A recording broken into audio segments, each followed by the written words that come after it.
Hi, and welcome to The Working Songwriter, the show where today's best songwriters come to talk shop. I'm your host, Joe Pug. Each episode here, we host a distinguished guest, and we ask them to go deep on their inspiration, on their process, on the general ups and downs of making a life in music. So, whether you're a grizzled veteran, emailing your nephew SoundScan charts from the 1980s so that he might once respect you again, or else a scrappy upstart on your first road trip out west memorizing Blonde on Blonde, this is your show. Because ultimately, it is what every writer seeks most, an ironclad excuse to put off actually writing.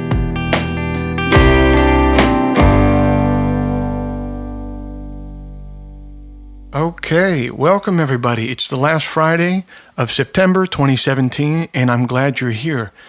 Thanks to all who came out to my brief tour of the Southeast last month. I got to tell you, I had a blast at the Americana Festival in Nashville. There was a great vibe going on in that town that weekend. It's the perfect size, and everyone's psyched to be there, and there's just such a vibrant list of talent. And that all comes... That whole culture comes from the top down. So congratulations to Jed Hilly and the whole team. You guys have really built something special there, and I look forward to attending for many years to come. If you'd like to hear some of my music live in the coming months, here's where I'll be.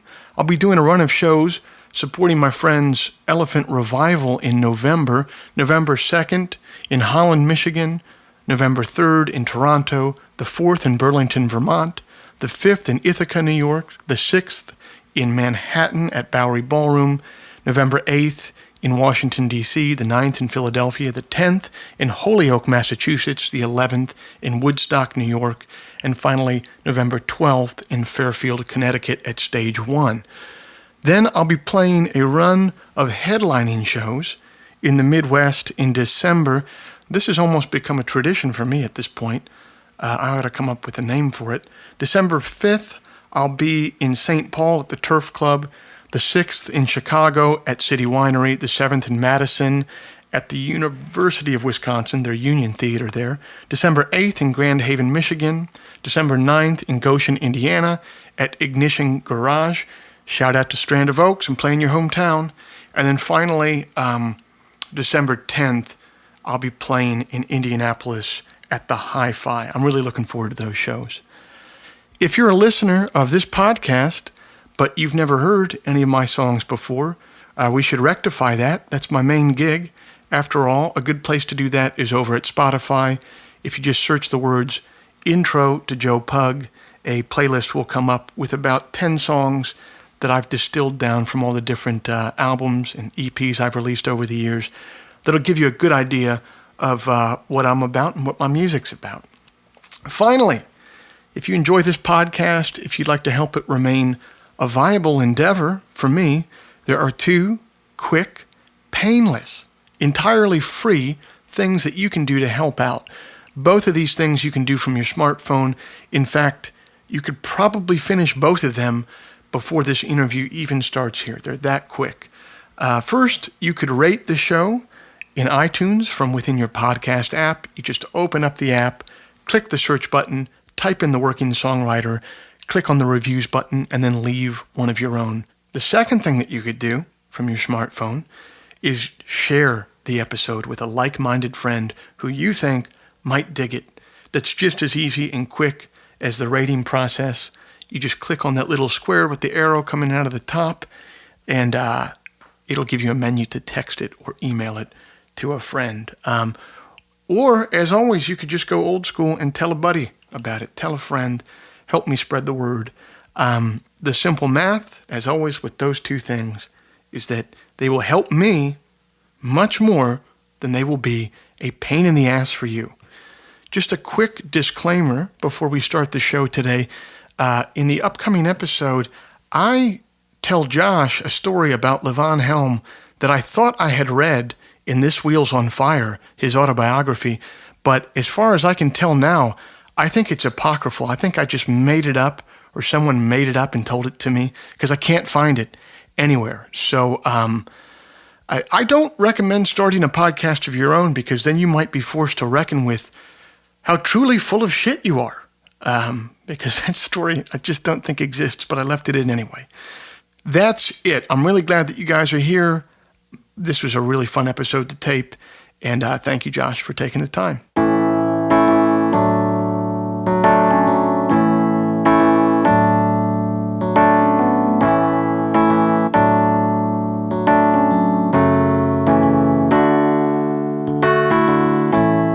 My guest this month is Josh Ritter.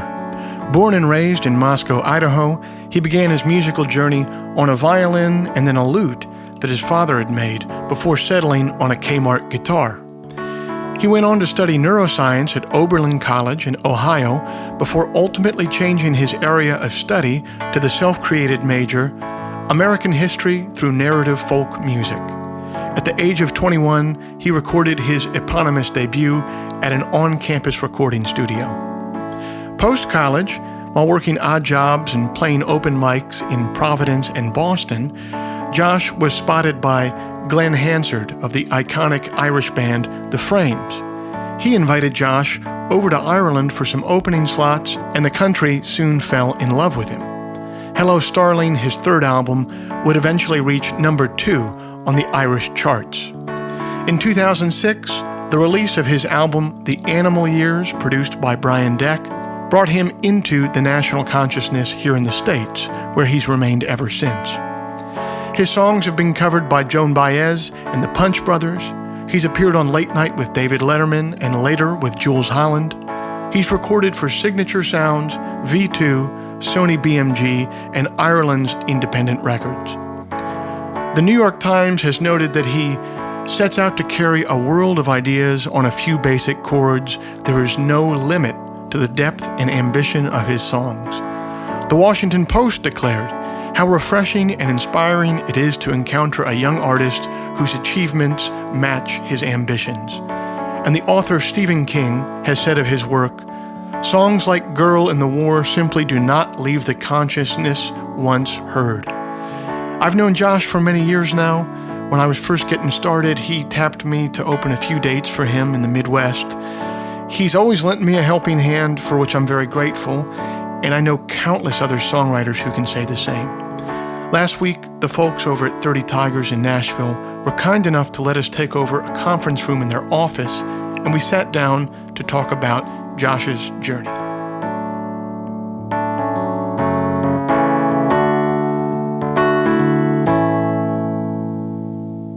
Well, dude, take me back to Moscow, Idaho, when you're growing up. What does music look like in your household? Was a part of your house at all? Did your parents introduce you to different things? We had like my brother and I grew up with my parents are both scientists, and they were never really musical people. I mean, they love music, and they've always supported me in my quest. But growing up, I started playing violin when I was 4 years old. I played that until I discovered the guitar at 17. So I played violin for a really long time, and really, never learned to. I couldn't no read. Still can't no read. And it's like it was maybe the biggest I was just the biggest puzzle was always like how to read music, and but so growing up in with violin was it was cool. I didn't there wasn't a lot of music around that I really related to, and I don't think I really related to the violin all that much. It was pulling teeth a lot of the time. So what was the first music that you related to? Oh, it was definitely. I remember my dad. My folks got married on the same day that Sgt. Pepper's came out, and I remember that when I was 10 years old, my dad got for my mom a CD player. Big deal. And Sgt. Pepper's it says 20 years ago today. It was like the best anniversary gift, and so I remember hearing that, and that was the first time. It was going from hearing not much of anything but classical to hearing Lucy in the Sky, and that was like a tremendous moment. That was a big deal for me. So it was just a CD player that was in the house, so you'd have to glue yourself to that. to get a hold of it. Yeah. Were you listening to it by yourself or with your folks? I listened to that by myself, and in a way that was obsessive and that I wouldn't really be able to put like sense to for another like 7 or 8 years. That was the first time that I felt like the blood rise and realized that there was something really important. I remember writing out the lyrics to Lucy in the Sky and looking at them, and I remember like thinking about what they meant, and the girl with kaleidoscope eyes, and like plasticine porter, and like all these great like, what does it mean? Like, what do these words even mean? And like it was a great first experience, and it's like kind of like finding the piece of a jigsaw puzzle that you don't find the jigsaw for another decade, you know? Yeah. You don't know what it means, but yeah. But it seems to have some inherent value. What were your friends at school listening to? What were your peers and contemporaries listening to? Moscow has a university. There was a university station, which I think when I was much younger, it just seemed like, and growing up with a mistrust of all sorts of things new. I think I basically thought it was just like, an altar for satanic worship. We had a classic country station and a classic kind of classic rock station, and I remember in high school like loving Steppenwolf. Steppenwolf was one of my favorites. So I got like everything by Steppenwolf, and when I really discovered, my parents had a record collection that was pretty small. It was all kinds of stuff. They had they had the Muppets. They had Wanda Landowska, the harpsichord player, a lot of Gregorian chant, a lot of Steel Eye Span, and kind of like the electrified, freaky trad scene from the 70s in England, and they had a girl from the North Country. They had the Nashville Skyline and that's the record that I by chance put on really first when I first discovered that they had a record player, and I got it out of the closet and I plugged it in and I put on the record, and I heard Girl from the North Country, and I sometimes wonder if I'd have heard something else, would I have just put the whole record player away, or would I have gotten deep into like Pentangle and like some like and they would have loved you even more. The sorcery folk, yeah, totally. But instead, you heard Bob Dylan singing all weird like he did on that album. Yeah, totally. I've heard that they tried to give him like voice lessons before that, or he sought out voice lessons before doing that. Yeah. And that's why he's singing like that. I think he's like, I think that's so funny. I love it takes a certain type of confidence to go in there and just sing like that all the way through. I love the way he sings on that record. It's so so weird. Great. It is so weird, and it's so 100% committed to it. Yeah. Like you just know that at that time, in his mind, he wasn't trying something. He was doing something. This is how I sing now. Yeah, this is how I'm going to do it. And you got to have that mindset. Well, so you end up at Oberlin College, and it didn't take you long to move away from. You were pursuing a degree in the sciences. Yeah, in science, yeah. But it didn't take long for you to design your own degree, and it was much more about folklore and music. Yeah. So was the plan at that point, I'm going to teach about music, I'm going to teach about folklore, or did you just know, I'm going to make a living writing songs? Yeah, I knew that this is what I had to do. I knew I had to play music, and I knew I had to write. And at that point, the main goal was graduating. Making it through, and I having no frame of reference for doing a career in music. I told my folks, who are really their support has always been so important to me. I told them I was gonna treat music like I was gonna treat graduate school. That was the only frame of reference I had. Was I'm gonna try and do this. It's gonna take me 4 years, and I'm probably gonna make a lot of mistakes and go into some debt. I'm gonna make it happen. And it took me 5 years, but I did it. To get on your feet. Yeah. Yeah, I mean, so what did the blueprint in your mind look like at that time? Was it, give me 5 years and I'm going to be Bruce Springsteen, or was it, give me 5 years and I'm going to be working in clubs and making a teacher's salary, or I don't know. What was that? I had it's like it's really it's an interesting thing with music and with like music career and music biz stuff, that like we seem to have these role models that are enormous, like Neil Young. He's you can look up to Neil Young in a way, but you can also say like, well, this is like describing a planet. Like his career is not just a one of him writing songs, but it also has historical. It's big. It's like a big thing, and so you look at that as like as a 19-year-old or 20-year-old, and of course you think that's what I want. That's what I like.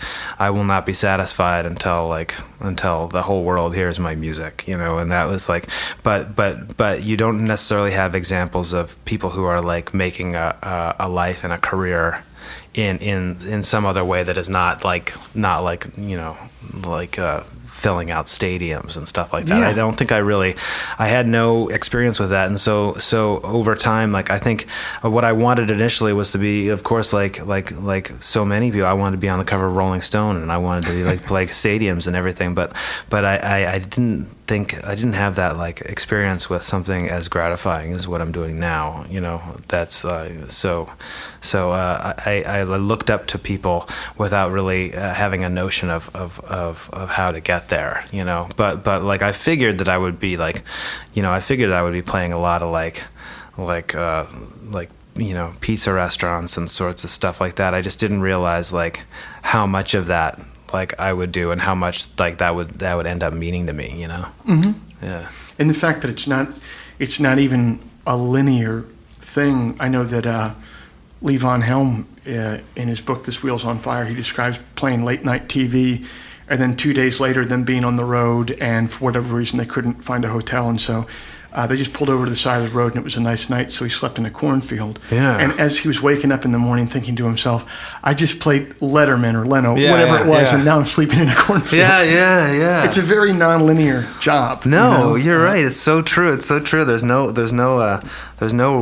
rhyme or reason to it. I remember like going when I was first starting and playing I was playing open mics and all sorts of stuff in like 2000, and then getting started in Ireland, and suddenly things in Ireland were going like really, really like great, and I was playing to like lots of people, and then I would come home and be working as a temp worker in hospitals, and like being like, what's the it's such a funny, and like that is such a thing to embrace, the whole weirdness of that of the life in music is like, you're right, it's like one of such funny contrasts.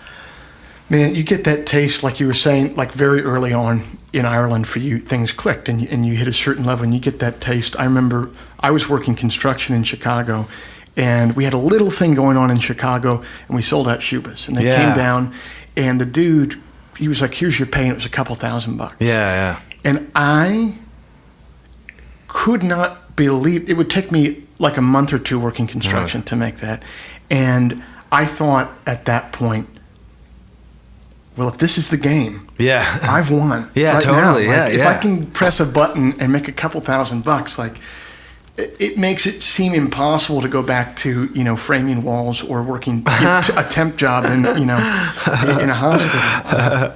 Yeah, that's so funny. Yeah, I totally remember that. Do you remember thing. your first time where you made like real money? Like it was in Ireland, and I played this place and played Whelan's, which we've played together, I think, probably like, and the guy who was running the gig was this guy. He had this amazing hair. He looked like a private detective, and like and he was telling me all these stories about the people that had come, Townes Van Zandt, all these people that I was like, oh man, I'm there. I'm doing it. I'm doing my life. And then he paid me like it was like 300 or 400 like Irish pounds at the time, money that does not even exist anymore. And that was the feeling. I still remember it so well. You're so right. It's like burned into my memory. Like this actually works.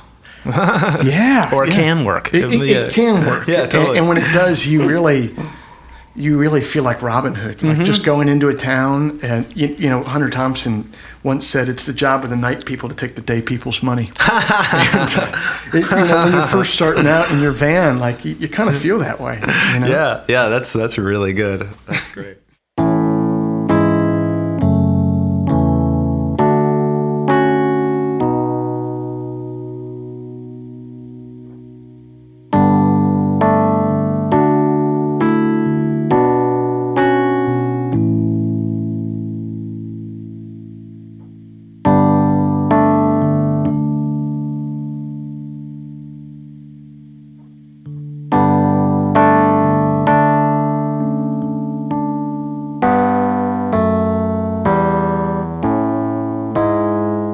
Josh had to cross an ocean to get his first taste of artistic acceptance. Ireland listened to him in a way that America, at first, could not. Why is that such a familiar story? I think there's a couple facets to that phenomenon. The first is that it's difficult for us to notice the extraordinary in our own backyard.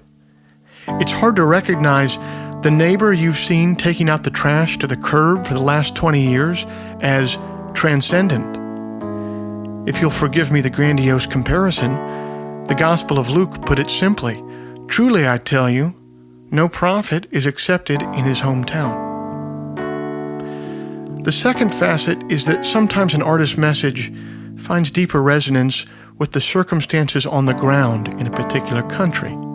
Consider, for example, the connection that a host of American soul bands found with a post-World War II Europe. In one story from that era, in the early days of Stax, the label's top acts went to Europe for a review. Their sound hadn't connected in the U.S. yet, but on the first night of tour, Sam and Dave just walked on stage, launched into You Don't Know Like I Know, and it brought the whole house down. For some reason, it connected with this new audience immediately. Maybe the bright, life-affirming beat of American soul had a particular resonance for a people who had just seen the peak darkness of war on their own soil. Or maybe the reason that Mexican audiences adore Morrissey is that hearing a man so emotionally vulnerable has a particular resonance for people who were raised in a conservative, Catholic tradition with rigid definitions of masculinity. Or maybe it's none of those things. Maybe it's just a phenomenon that's absurdly true, resistant to any explanation.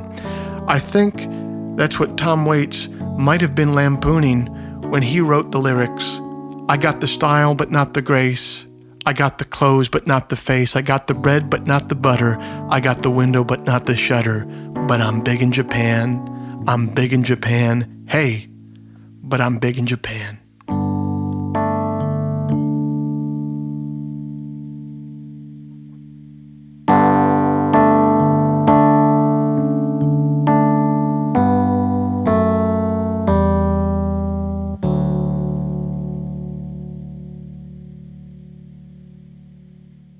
So when did you first start touring the States? After which album was that? Was that after Josh Ritter, or was that? Yeah, I recorded the record in college. I made 2,000 of them, and I kept them in my parents' basement. And I just did. I played coffee shops all over the place. I made up I had a 10-year list of goals and things that I wanted to accomplish, and I took the 10-year goals and I broke them down into 5-year goals, and then 3-year goals, and 1-year goals, and then 6-month goals, and then what I was going to do tomorrow, and I took that approach with geographically to how I was going to tour. I realized that I needed to live in a place that was close enough to a lot of people, so I moved to Providence, which is in between Boston and New York, and I played as many kind of open mics and coffee houses as I could, and I sort of made myself a radius of where I would go, and I would play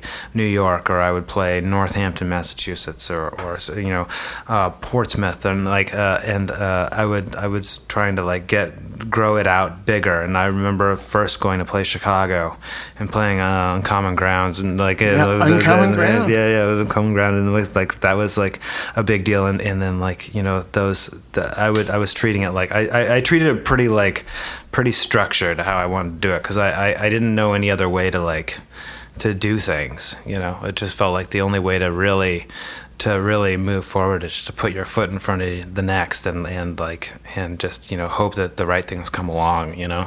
That's what's so nice about being a musician, is that there are those baby steps that you can take. Mm-hmm. Whereas if you want to be like a film actor or something, you're working on someone else's schedule with their prerogatives. But you can, just like you said there, you can build a radius yourself and just kind of build out from a town just by booking yourself and doing it. Yeah.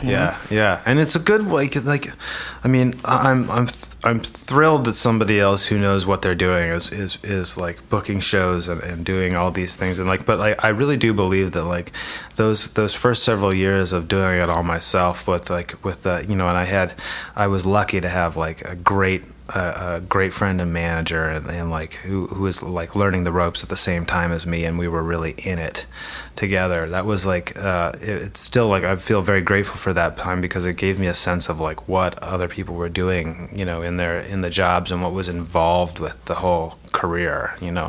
Absolutely. Yeah, it was good. What was the most depressing gig that you played in that phase of your career? Wow. Like, what the fuck am I doing with my life type of gig? Let me see. There's some there was definitely some oh man, there was some. I remember I played a Thai restaurant. This is a great one. I played in Santa Cruz and I played a crepe place. I think it's called the crepe place. Yeah. And while I was playing, and it was like the gig, they were nice. This was like 18 years ago. Yeah. And I remember I had my guitar, and they set me up in the garden. There was of course no like sound system or anything. I was just there and playing. And there was one couple who was sitting there and trying to have a romantic time with me playing my songs like about death and dismemberment and stuff, and while I was playing, in the middle of my song, out from this bush where I had not seen anything before, out came this huge possum, and it kind of came out of this crabgrass, this bunch of grass, and then kind of waddled up to me and smelled me while I was playing my music, and then kind of waddled back into the brush and disappeared. And really, I feel like the only sentient thing that paid attention to me that night was like not exactly playing a sold out forum. No, it was, and man, when you see a possum up really close, and I was looking at it, and they are so weird looking, and I didn't have very many songs at that point, and just remembering words while you're singing, when you first get started, just remembering the words is like really difficult. And I will never forget this possum just like looking at me and me looking at him, and it was great. Now, the other side of the coin, in that same time, what was kind of a transcendent moment where you thought to yourself, okay, this 1 month and 1 year and 5 years goals, these things are working. Stuff is starting to click.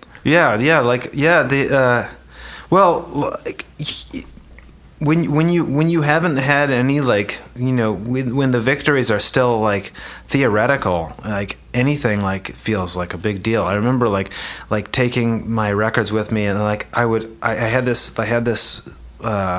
kind of system where I would temp work, about 2 weeks at a time, and then I would do 2 weeks where I would like be calling and trying to book myself, or like traveling to go play a show, but I would finish up my temp work at like the hospital or the landfill or the baby clothes factory, all these like really weird things, and I would go straight from there to the open mic, and I would have some CDs my CDs, and if I sold a CD that night at for $10, I would just feel like it didn't take a lot to make me feel like I was really like victorious, you know what I mean? It didn't, and it's still to this day doesn't doesn't take a lot to make me feel like, well, this is a miracle. This is like actually happening, and I guess I feel for that reason, like, I may be dissatisfied in so many ways with like my art at the time of that I'm working, or like, there may be things that I'm always like feel like I can improve on what I'm doing for myself, but the idea that people listen to your music is like the thrill of that doesn't seem to change. Yeah, it's hard to see how I'm sure you could get jaded of it if you saw a certain level of success for a certain amount of years, but it seems like it'd be really hard to reach that point. Yeah, totally. Yeah, I would like to try. Yeah, me too. I'm all in. Fate. Let's try being jaded. Fate. I'm all in. At what point did you start traveling with your band? Almost immediately. I was lucky enough to work with a few folks that I knew from college, and friends of friends initially,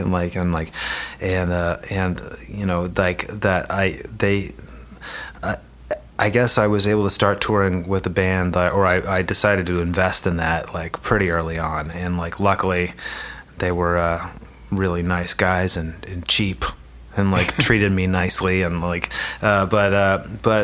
it wasn't, taking a band on the road is really expensive. It wasn't for a really long time that became like a proposition that was like something that you could augment your finances, rather than just like you got to save up all your money so you can go on tour. Just like it's expensive to go on tour, and I was really lucky that the people that I toured with early on were willing to give me the benefit of the doubt, and it was good. What do you think is your best quality as a band leader? That changes over time. I used to think that I was really inclusive and open to new ideas, and everybody get in the pool. Let's come up with ideas. And then at a certain point, I think I stopped being like that, and I didn't realize it. And I started to hold onto the wheel a little bit more tightly, and the reins more tightly, and went through a period of adjustment that wasn't very easy, because I kind of forgot that my job as a songwriter and artist is to remain open and try and value as many ideas as I can, and hold as many ideas as I can together, mine and others. And I'd say that if I can remember that, and if I can remain kind of dilated to the world, then that's the thing that I would like to that's the thing I value the most. I don't know if I'm as good at it, but I appreciate it when I see it in others, and I try and stay as open. And with Gathering, with this record, I realized that I really wanted to have the input of my band there, and their music is so integral to what I'm doing, Yeah. So, and oftentimes I write with them in mind, I bet. Yeah. I mean, you've been working with them for so long. But don't you think there's a tension between, because I totally know what you mean when you describe wanting to have openness as a creative person to be a trait that you value heavily. But don't you think that openness and open to new ideas and suggestions, don't you feel like that can sometimes be at odd with the ruthless editor that you have to be sometimes? Yeah, in writing? yeah. And so maybe you just were going through a phase where you were learning the editing process more. Yeah. Well, yeah. The more, and over time, you can give. It's so with you can get into a certain track, and it takes sometimes you really got to jump the train off the tracks to get to the spot you want. I think with my last record, I was ruthless about what I wanted, and it wasn't the easiest, sometimes when you stick up for yourself, you stick up a little too hard, and this I realized that, and really wanted to bring everybody in close on this record, and kind of have a party. and make sure that everybody felt included. And that was like, that was, but I don't think I could have done it unless I'd really been like a jerk on the last one. Yeah. Maybe you just, because I've had this with myself before, where sometimes in the decision-making process, you just got to steamroll everybody just to prove to yourself that you can. Yeah. And now that you're like, okay, well, I now feel the power of doing that. Yeah. And so I'm more confident in myself. Yeah. And they're nice and they're like, okay, go ahead. Yeah. Or maybe they're not nice, but they can't do anything about it. Yeah, totally. Yeah. You can't have a democracy.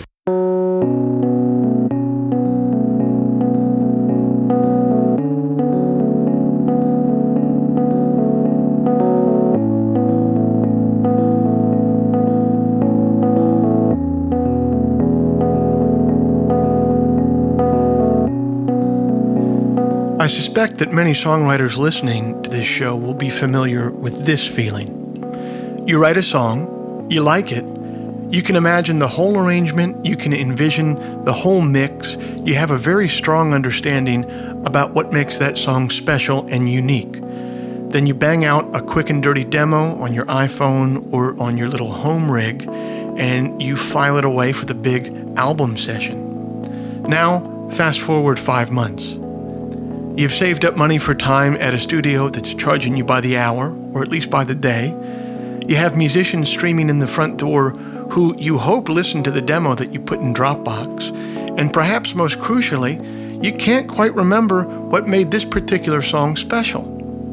So instead of trying to get a true-to-life representation of what you originally imagined, you end up just trying to get a take that doesn't have technical mistakes.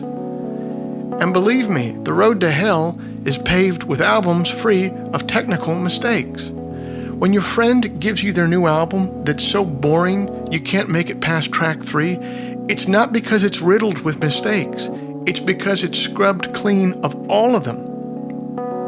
When you're in the moment of creation, you can really see in your mind's eye and hear in your mind's ear what the song's meant to be. And that's the time to document it. In my experience, the larger the lag between original conception and final documentation, the less inspired the recording will be.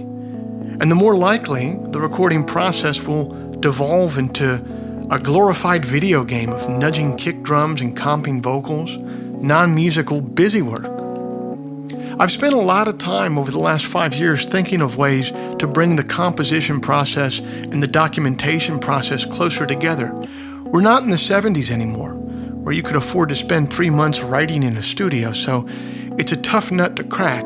It sounds, though, like Josh has thought about this problem quite a bit, and it was really helpful to hear him describe how other mediums, such as painting, have helped him bridge that divide. So I think I ask this question of every guest that comes on, obviously, but I think you're going to have a very interesting perspective, because not only do you write tunes, but you are a novelist, and I've been seeing on the grams recently that you are taking a very serious approach to painting these days as well. So your creativity is just kind of a wide faucet there, and I want to get into how that all integrates together, but I want to start with, if you have a day to write songs, if you have an album coming up, if you know that today's going to be spent writing, kind of walk me through that day and what it looks like. Yeah, totally. Well, like, I have a 4.5-year-old, so we get up whenever the hell she wants to get up, and which is often early. One of the great things about becoming a dad is that I've realized that, they talk about all these things. Your heart expands, and you become like a different person than you thought. And really, that's probably all true. And I wish I could I could be the songwriter who talks about that, but really one of the best things about being a dad, besides being able to spend time with my kid, is that she gets me up early, and when you get up early, you get stuff done, and so I get her off to school, and come back to the house. I walk the dog. I usually write in the kitchen. I kind of settle down. I've recently started to really treat treat the writing as like a canvas. You know, when you never like. When you're painting, it's like you're always recording. You know, you like whatever you do is there on the canvas. So I've started to really record almost everything I do. Like I write. It always ends up most of the time embarrassing me to listen back, but on occasion I get something that I'm really happy with. So I like to write in the kitchen. I don't know why. I've always just like enjoyed being in the kitchen, and I drink a lot of coffee, and what do you eat? What's fueling you at that point? Often like just I really find that like if I wake up in the morning and I'm writing, I have like a kind of a racehorse readiness, and it's like eating is something I don't do until like later in the day. And like I find that like a lot of the things that as time goes by I find that I get worked up and I get a little crazy and I get spun up and a little hard for myself to control. Those are the times when the writing is super important. It's like you're kind of walking on the edge of a cliff because mood changes very fast and like behavior changes very fast, and you can fall off that cliff. But if you're walking along the edge of it, all the exciting stuff is there, you know, like all the really good writing is there, and the rest of it is like, you know, you can have a nice comfortable morning and get up and you think about things and write a little bit, and like, but when it's really cooking, like, you know, drinking endless cups of coffee in the kitchen and like scribbling is the way to go. You know, that's and I'll do that until like noon or so, and then I find that I really, it's not good for me to do more. Man, I'm glad you mentioned that, because I think once I hit hour 3.5, anything after 3.5, unless it's a special day. Yeah. The use of the word or the phrase diminishing returns does not even begin to cover how fruitless I am after about 3.5 hours. Yeah, totally. Yeah. Unless I'm on a profound amount of Adderall. Yeah. I want to jump back really quick to something that you just said and expand upon it a little bit. The notion that when you're painting, you're recording at that moment. Because I think there's such a gap between sitting in your kitchen and writing a lyric, and then 6 months later you're in the studio with 12 people around and you're paying $1,000 a day. Yeah. And now let's make this art. Like, yeah, there right. can be such a disconnect there. Whereas with painting, the latency between idea and recorded idea, there's zero latency. Yeah, you know? Right. So have you begun to work on methods to kind of collapse that time frame for yourself when it comes to music? That's cool. Like, I think Esperanza Spalding's doing this really cool thing right now where she's taking 77 hours and she's making a record. Wow. And I love, and she's Facebook living it, and it's like a really cool idea. I wish I'd thought of it. I hope she does I hope it's going great. She's doing it right now. That's so exciting. You can steal it. Yeah, totally. I mean, I will. But like, and I love the stuff about like John Lennon like writing a song and like having it in record stores at the end of the week as not for like just for the thrill and the excitement of doing it,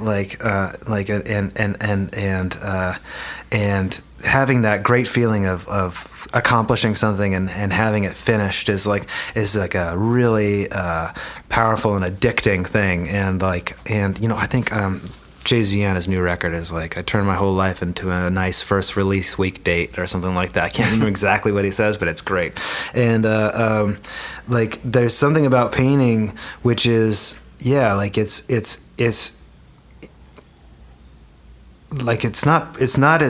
like the performance of it is really it's for some reason it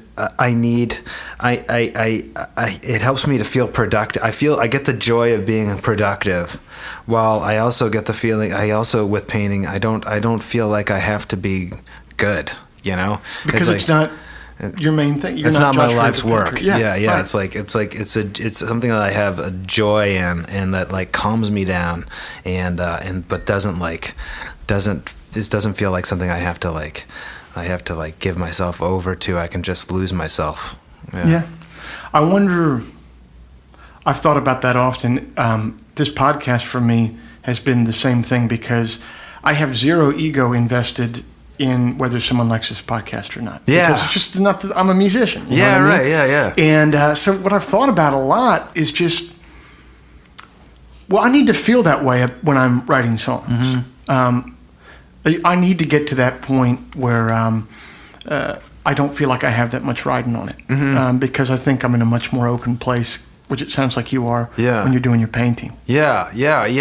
Like, well, it's funny, like, songs are just, they're just songs. They're nothing, like, the world goes on without them, and unless they're written down and etched in stone, they're like transmutable and very easily forgotten, and that's okay. Like, it's everything. Sometimes you just need to be reminded that, like, that all the effort is really about enjoying what you're doing. You know, I the first time I really got a taste of that was when I was on the road for the first time pretty heavily, and I needed something to do to get away from the band and get away from stuff and just have a do something else in my day. There was so much time, so I started running, and I started running marathons, and that was like the thing that made me feel good, because I was the same sense of freedom. It was like, I will never be good at running a marathon. I'm not good at running. It's like, it's really ugly, you know. It's like not good. Like, not a beautiful form to watch out there running. But the thing is that it makes me, like, it's such a wonderful feeling of surrender to know that you're doing something because you just like doing it. There's no other, like, there's no business to it. There's just this, you and this thing that you're doing, you know. It's nice. It's like, that's like, I don't feel like it's a very good answer, but like, that's, it's, no, I think that's a great answer. And plus that kind of dovetails with, I was going to ask you, but I guess you've already given me the answer. I'm always interested in what writers do physically with their bodies, and how exercise or any kind of walking or anything about getting the blood flowing and how that dovetails with their creative process. Yeah. Do you, what does your exercise regimen look like these days? These days, I like lifting weights. I like that. Really? I find that, like, more and more my job as an artist is mental management. You know, there's like other things in my life, being a dad, being a partner. These things are like they are big parts of my life that I'm learning about and learning how to do better and try to do better. I find that with music, I'm trying to keep myself mentally focused and mentally able to continue to do what I do. Like, that, you know, as time goes by, you know, like, you can be super depressed, you can be super manic, you can, like, things can happen that are you know, you can lose control of yourself a little bit. And like, now I really want to just, like, keep my mind, however I try and get my sleep, I try and eat well. I just want to do what I'm doing for as long as I can, you know. So like, so I try and take care of myself as much as I can on the road, you know, and then like at home, like try and just at home I'm in bed by 9 o'clock. It's the best. Yeah, it's great, you know. Oh, man. But when I'm on the road, you know, and you're up till like 1 or 2 at night, you just like, and I'm traveling with my family, it's like I'm just like trying to like keep myself healthy. Can we talk about the Monday getting home from tour with a kid after you've been on the schedule of up to 1 or 2 in the morning, and then doing the first transition, getting up at 6 o'clock with your kid? Yeah. It's the worst. Yeah. And you know, it's like so important, because like man, because Haley's been at home. She's been, and B and Haley travel with me most of the time. They're on the road with me most of the time, and it's super important to when you're back, you got to get in there right away, and you got as hard as it is to relieve your wife, but then also and it's fine once you get into that groove. I mean, I can get into any groove, but that transition, I'm mainly doing weekends now, so I'm always making the transition. And oh man, that Monday when my son, he's 1, and when he wakes up at 6 a.m, you're just. Anais Mitchell told me this trick that she has with her daughter. She says that when she's really tired in the morning and her daughter wakes up, Anais lays down on the ground and says, "Okay, you be the doctor and examine my body." Yeah, totally. Yeah. It's like it's so funny, people. People I really feel like it's important to have these, so much about rock and roll and everything. There's so little talk of family, and really I found that the amount of structure and solidity that my family life has given me has really allowed me in the last several years to cut myself off from some of the nervousness and preoccupation and self-doubt that I've had. I just don't have time for it anymore. Simply don't have time. Yeah. So I think the whole idea of being a rock star versus having a family situation and thinking more about that. And maybe this is just me being sour grapes, I don't know, but I've come to think more and more of that live fast, die young rock star thing to be almost like a 20th century marketing technique of some kind. And I just think, and again, maybe I'm just looking at my situation now and trying to get the most meaning out of it, but there's so much to be learned within your family that are these deep archetypal truths that we all find interesting, where you can learn about loyalty, you can learn about betrayal, you can learn about trust, you can learn about constancy, and that's just a handful of things that I'd like to be able to write about in songs. Totally, it's such a rich vein to be mined, and I feel like it's almost not been touched at all yet. I feel like I'm excited to go forward right now. Because I feel like a lot of people haven't written about this stuff in our format. Yeah, you're right. You're so right. It's you don't if you're writing songs that you hope to relate to people, then one of the, where are we supposed to learn all this stuff? Where are we supposed to pick it up or think about it? Gotta have it's it'd be like asking a polar explorer to describe a domestic life. It's you have to be living in it to really describe it. I think it's one of the things you're saying made me think that it is so interesting that we have this idea of, and maybe it's a 20th century idea too, that we go off on our own to find ourselves. And it's such a this American journey. You go off into the woods, go off to Walden, go off to Joshua Tree to find yourself. And really I've never found myself by myself. I've always learned what I thought and learned how I believe and things by being with other people and learning to live my life with other people. I couldn't agree more. In my experience. Yeah. If there's a Josh Ritter song that is remembered and played in 100 years, what do you think it'll be? Oh wow! I would hope that'd be fantastic. What do you think it would be, and what would you like it to be? I think that there's of songs that I've written specific songs. I would hope that well, I'm really proud of some songs like Girl in the War and Temptation of Adam and Thin Blue Flame and I'm really proud of this song Dreams on my new record. There's a I would just hope that you know, some of the stuff just lasts and continues to like seem at least a little bit relevant, you know, like I don't even when I was in school and studying music, one of the great things was watching how like over time a verse from one song will find its way into another song, or the structure of a song will outlast some of its like plot, or some of the way that like the things that we remember in a song, and like folk music, the things that we remember in music are always like so interesting to see, you know, because like a song is so portable, you know, you can carry it, and it can be people can listen to it and remember it, and that's so exciting.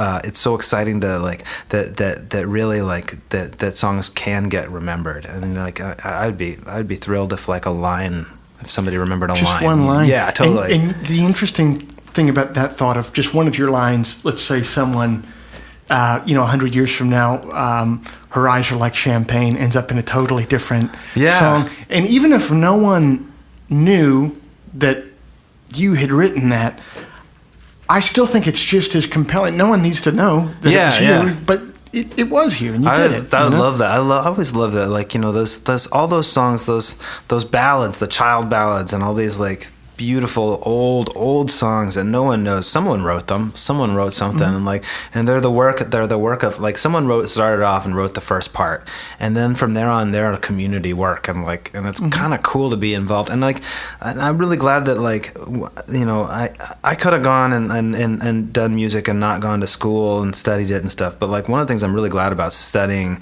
music was at the time when I had this ambition for like all this like the fame and glory and all this stuff that I wanted, and one of the things that jumped out of that, all that like listening and reading and studying that I was doing, was that like people did this before the 20th century. People did this before they were making money making records, or like before they were making like before there was like, you know, online ticket sales and all sorts of people were making like music because it was what they did, and like and that like has always been like something that I've remembered. I mean, we've had this bubble in the last 100 years of like recorded music and like and unimaginable fortunes being made. You know, like it may not last like that, but the thing is that it's like, you know, if you're doing your work and you're lucky, you can have a life, and like, you know, you can. Yeah. Well, but think about the fact you were saying it's kind of a consoling thought to you that people were making music before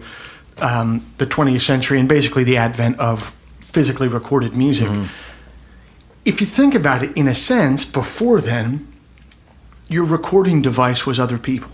Yeah, right? Yeah, you're right, yeah. Your recording device was you being able to come up with a line or a melody that was so compelling that people would remember it and sing it for somebody else. Yeah, and use it, yeah. So we have a great capacity for this. And that also kind of ties in with your idea that we were told when we were growing up that you go out to Walden by yourself and do it. You go out to Joshua Tree. But both you and I have always found the meaning and the lessons in our lives through other people. Yeah. Well, maybe there's a dovetailing there between, you know, this idea of that's the true recording device, it seems like to me, is if you can transmit an idea of yours to enough people and that they find it fit to propagate it to others. You know? Yeah, totally. Yeah. It's like poetry and lyrics and stuff have always seemed to me like they're like an engine for culture. They're like a little thing that you know, a little tiny piece of something. When I run into somebody's like lyric that like catches me, and I like take it with me, and I remember it in my life. You know, I like. Yes. And like it's important. Like, you know, if Leonard Cohen has made like so many little tiny pills that I've been able to take in my life as I've needed them, you know, because he like gives me some little slice of knowledge or experience that it may not be like he's not the first person to ever have thought it. He's not like writing doesn't make you a wiser person. It's like making like getting this little observation that can be buried in a song and you can give it to somebody else and somebody else can use it. It's like we becomes a common language that we all can like speak in. And like, I think that's so cool. Like, it's like, if something can eventually become a cliche, I feel like that's like, you've made it into the marble halls of history at that point. You really have, yeah. It's almost like it's not even a language that we share in common. To me, it's almost like an emotional shorthand, that we can share with one another. Yeah. Oh man, if I could make it into the marble halls of history with a cliche. It's the way it's amazing. Dude, thanks for taking some time out of your day today here at Americana to do this with me. Thanks, I really appreciate Joe. it. Man, this is so awesome. I'm just like, this is so cool. I had a great time, man. Thank you, Josh. Thanks.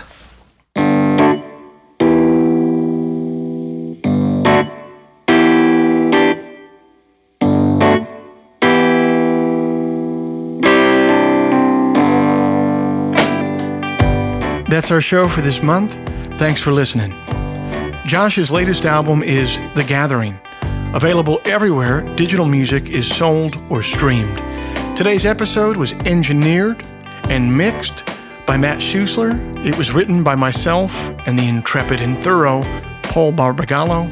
A big thank you to TJ Flood and the 30 Tigers office for accommodating us. If before we meet again, you sit down to write, please remember, an expensive drug habit is not a song, a compelling Instagram account is not a song, and most importantly, reverb is not a song. So let all that take care of itself, and for you, just keep your eye on the song.